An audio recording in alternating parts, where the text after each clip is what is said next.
Hello everyone, welcome study channel में आप सभी का स्वागत है। आज का टॉपिक है हमारा reproduction in Riccia. Friends, Riccia जो है मोस्टली इम्पोर्टेंट टॉपिक है। यहाँ से जो है इसका रिप्रोडक्शन एंड इसका लाइफ साइकिल दोनों ही क्वेश्चन जो है एग्जाम में पूछे जाते हैं। तो चलिए फ्रेंड्स, स्टार्ट करते हैं आज की क्लास। तो देखते हैं रिप्रोडक्शन रिक्सिया में किस मेथड से होता है। तो सबसे फर्स्ट मेथड है इसका वेजिटेटिव मेथड। सेकंड मेथड है सेक्सुअल रिप्रोडक्शन। वेजिटेटिव मेथड जो होते हैं वो अनेक फॉर्म में पाए जाते हैं, जैसे कि फ्रेगमेंटेशन। इस मेथड में क्या होता है फ्रेंड्स, रिक्सिया का जो एक थैलस होता है वो सेपरेट होकर के फेब्रुअल कंडीशन में जर्मिनेट होकर के न्यू प्लांट का, न्यू रिक्सिया का फॉर्मेशन करता है। सेकेंड मेथड में क्या होता है, एडवेंटेशियस ब्रांचेस, यानी कि इस मेथड में रिक्सिया का जो थैलस होता है उसका वेंट्रल सरफेस पर जो मिड रिब प्रेजेंट होते हैं वहाँ पर एडवांटेशियस ब्रांचेस जो है बाहर निकल आते हैं और वही जो है न्यू थैलस को प्रोड्यूस करते हैं। तो ये हुआ रिक्सिया का जो वेजिटेटिव रिप्रोडक्शन है उसका टॉपिक।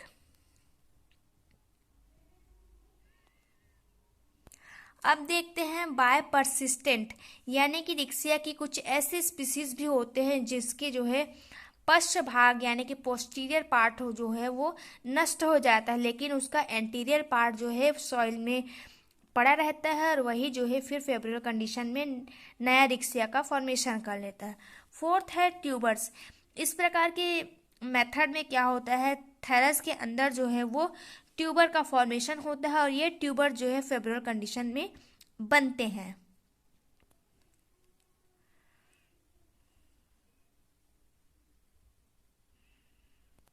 अब है सेक्सुअल रिप्रोडक्शन। यहाँ से जो है रिक्सिया का लाइफ साइकिल जो है स्टार्ट होता है फ्रेंड्स, सेक्सुअल रिप्रोडक्शन से। तो आप ध्यान से समझिए, रिक्सिया में जो सेक्सुअल रिप्रोडक्शन है वो oogamous टाइप का होता है। इसके मेन रिप्रोडक्टिव पार्ट को कहते हैं एंथीडियम और इसके गैमेट्स को कहते हैं एंथ्रोजाइड। इनके जो है फीमेल रिप्रोडक्टिव पार्ट को कहते हैं आर्किगोनिया और इसके गैमेट्स को कहते हैं ओवम। ये दोनों रिप्रोडक्टिव पार्ट जो होते हैं एक ही थैलस के अंदर प्रेजेंट होते हैं, इस कारण इसे कहते हैं हम मोनोसियस। और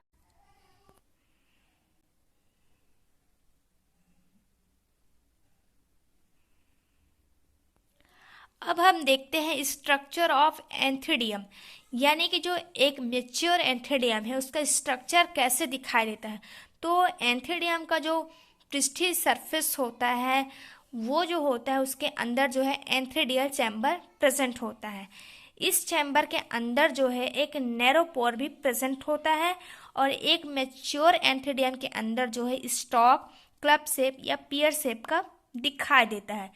ये जो स्टॉक होता है इसका वो मल्टी सेलुलर का होता है और इसके अंदर जो है स्टेराइल जैकेट जो है बाहरी आउटर जो है घिरा होता है, जैसे कि डायग्राम में आप देख सकते हैं।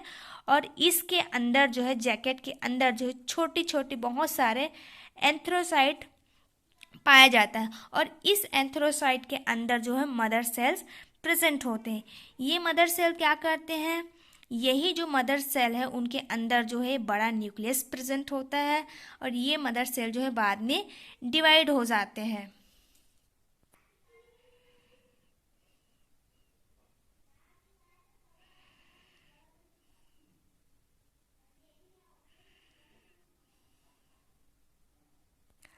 अब देखते हैं स्ट्रक्चर ऑफ आर्किगोनिया। ये जो आर्किगोनिया होता है वो आर्किगोनिया कैविटी के अंदर पाया जाता है। इसका शेप जो है प्लास्क नुमा होता है, प्लास्क के समान होता है। इस आर्किगोनियम के अंदर 3 पार्ट डिवाइडेड होते हैं, stock, ventral and neck. Ventral जो होता है वो स्टॉक होता है उसको और इसके अंदर जो है बहुत सारी कोशिकाएं जो है मिल करके बना होता है। अब बात करते हैं वेंट्रल के अंदर जो है न्यूक्लियस प्रेजेंट होता है नीचे साइड में, नीचे वाला जो पोर्शन होता है उस रीजन में ही न्यूक्लियस जो है एग जो है बनता है।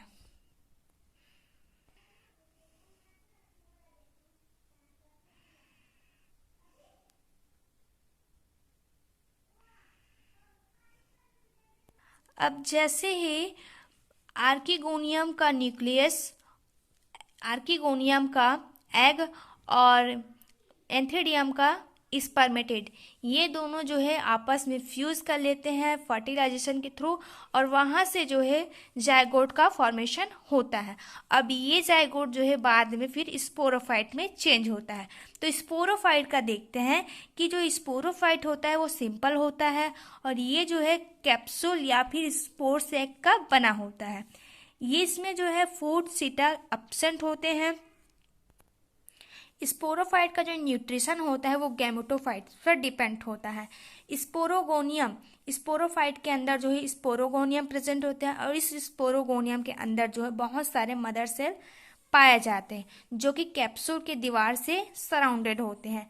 अब इस स्पोर का क्या होता है, मियोसिस डिवीजन, जहाँ पर हैप्लॉइड सेल्स बनते हैं जो कि टेट्राहेड्रल क्रम में व्यवस्थित होते हैं, और यही जो है बाद में जर्मिनेट होकर के नया फॉर्मेशन करते हैं, गैमेटोफाइट का फॉर्मेशन करते हैं, नया गैमेटोफाइट प्लांट का फॉर्मेशन करते हैं।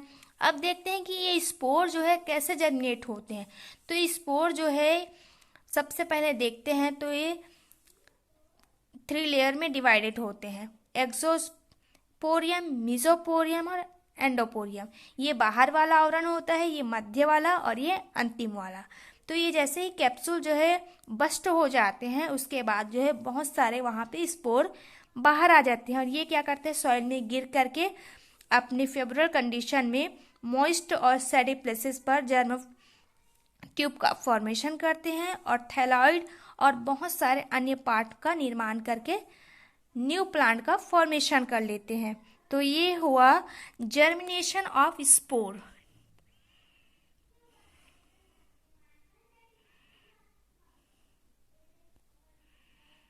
तो हम अब पढ़ेंगे अल्टरनेशन ऑफ जनरेशन, कि जो रिक्सिया होता है उसमें किस तरह का जनरेशन पाया जाता है। तो रिक्सिया जो है उसमें 2 टाइप्स का अल्टरनेशन जनरेशन पाया जाता है। फर्स्ट है गैमेटोफाइट, जो कि सेक्सुअल जनरेशन हैप्लॉइड फेस में होता है। इसमें जो है रिप्रोडक्टिव ऑर्गन जो है एंथ्रोजॉइड एंड ओवम या फिर एग होता है। गैमेट्स के फ्यूजन के थ्रू क्या बना, जायगोट। ये जायगोट चेंज कब हुआ, स्पोरोफाइट में चेंज हुआ। फिर अब देखते हैं इसका सेकंड जनरेशन, स्पोरोफाइट। स्पोरोफाइट जो फेस होता है वो डिप्लॉइड होता है, और यही जो है फिर से गैमेटोफाइट प्लांट में चेंज हो जाता है।